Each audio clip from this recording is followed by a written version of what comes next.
সর্বনাশ। আমি যাকে হাতের মুঠোয় ধরে রেখেছি তাকেও মেরেছে, যাকে চরণের তলায় আশ্রয় দিয়েছে তাকেও ছাড়েনি।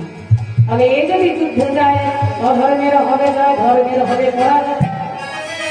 সঙ্গে সঙ্গে ভগবান বললেন, নাও আমার সঙ্গে যুদ্ধে করো, আমাকে পরাজয় যদি করতে পারো তবে তুমি যুদ্ধে যেতে পারো।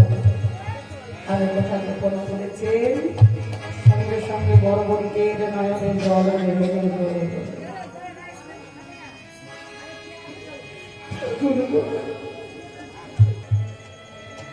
তবে তাই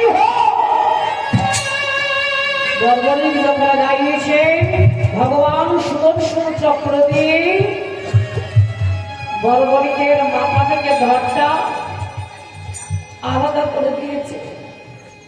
আর যখন মাথাটা আলাদা হয়ে যাচ্ছে, বড়বড়িক চিৎকার করে কাঁদছে, চিৎকার করে বললেন, কৃষ্ণ জগন্নাথ,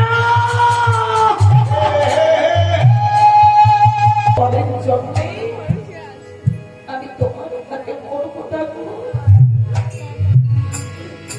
কিন্তু তুমি বড় করুণা করো,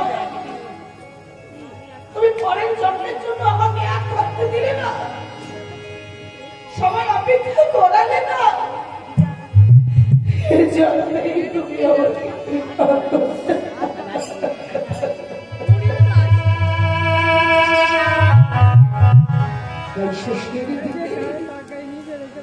তোমাকে দেওয়ার